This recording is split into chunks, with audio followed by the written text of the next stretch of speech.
Hello മക്കളെ, welcome to examiner. മക്കളെ, refraction of light, പ്രകാശത്തിന്റെ അപവർത്തനം എന്നുള്ള ചാപ്റ്ററിന്റെ മൂന്നാമത്തെ പാർട്ടുമായിട്ടാണ് മിഷാൻ സാർ നിങ്ങളുടെ മുന്നിൽ വന്നിട്ടുള്ളത്. പൊന്നുമക്കളെ, നിങ്ങൾ ശ്രദ്ധിക്കേണ്ടത്, ഇതിൽ നമ്മൾ കുറച്ച് കൂടുതൽ കാര്യങ്ങൾ പറയുന്നുണ്ട്. വളരെ ഇൻട്രസ്റ്റിംഗ് ആണ്, ശ്രദ്ധിച്ചിരിക്കണം. ആദ്യം തന്നെ സാർക്ക് മക്കളോട് പറയാനുള്ളത്, സാർ പറയുന്ന ഷോർട്ട് കട്ട് വൃത്തിക്ക് ശ്രദ്ധിച്ചിരിക്കണം കേട്ടോ. എല്ലാ മക്കളും കൃത്യമായിട്ട് ശ്രദ്ധിച്ചിരിക്കണം. ആദ്യം തന്നെ പറയട്ടെ, ഇതൊരു ഒപ്റ്റിക്കലി റയറർ മീഡിയ ആണ്. എന്താ സാറേ optically rarer medium? Optical density കുറവുള്ള ഭാഗമാണ്. ഓക്കെ, ഞാൻ അതുകൊണ്ട് താഴോട്ട് വരട്ടെ. ഇത് ഒപ്റ്റിക്കൽ ഡെൻസിറ്റി കൂടിയ ഭാഗമാണ്, അതായത് ഒപ്റ്റിക്കൽ ഡെൻസിറ്റി കൂടുതലുള്ള ഭാഗമാണ്. മലയാളത്തിൽ പ്രകാശിക സാന്ദ്രത എന്ന് പറയും. പ്രകാശിക സാന്ദ്രത കുറവാണ് ഇവിടെ പ്രകാശിക സാന്ദ്രത കൂടുതലാണ്.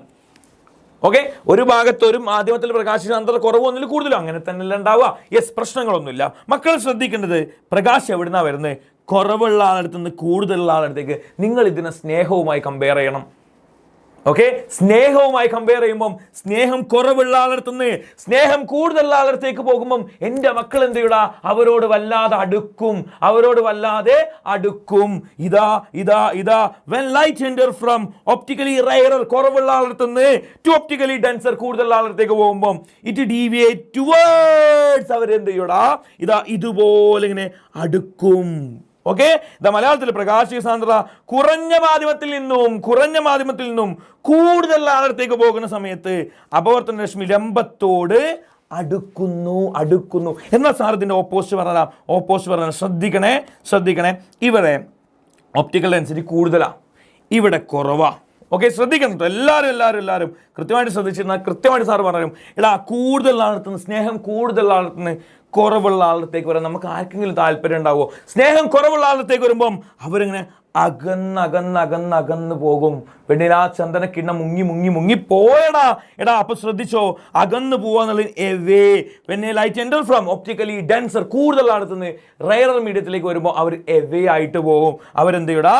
അകന്നു പോകും, അകലുന്നു. ഓർത്തു വെക്കുക. ഓക്കെ, എപ്പോഴും അകല, എങ്ങോട്ട് വരുമ്പോഴും അകല. കുറവുള്ള ആളത്തേക്ക് വരുമ്പോൾ അകലും, കൂടുതലുള്ള ആളത്തേക്ക് വരുമ്പോൾ അടുക്കും. പക്ഷെ ചില ആൾക്കാരുടെ ജീവിതം ഇതുപോലെയാണ് മക്കളെ. ഒന്നും സംഭവിക്കൂല. നേരെ വരികയാണെങ്കിൽ നേരെ തന്നെ പോവും. ഇൻസിഡന്റ് നോർമലായിട്ട് ഇൻസിഡന്റ് ചെയ്താൽ നോട്ട് അണ്ടർഗോസ് റിഫ്രാക്ഷൻ. അവിടെ എന്തുണ്ടാവില്ലടാ? അപവർത്തനം എന്നുള്ള സംഗതി ഉണ്ടാവില്ല. ഇത്രയാണ് നമുക്ക് ഈ ഒരു പോർഷനിൽ പഠിക്കാനുള്ളത്. അടുത്ത പാർട്ടുമായിട്ട് സാറ് വരും. നിങ്ങൾക്ക് ഈ കാര്യങ്ങളൊക്കെ ആണെങ്കിൽ നിങ്ങൾക്ക് എന്ത് മനസ്സിലായി എന്നുള്ളത് താഴെ കമന്റ് ചെയ്യണം. എന്താ കമന്റ് ചെയ്യേണ്ടത്? അടുക്കുന്നത് എപ്പോഴാണ്, അകലുന്നത് എപ്പോഴാണെന്നുള്ളത് താഴെ കൃത്യമായിട്ട് കമന്റ് ചെയ്യണം. അടുത്ത വീഡിയോയിൽ നമുക്ക് വീണ്ടും കാണാം. Good bye.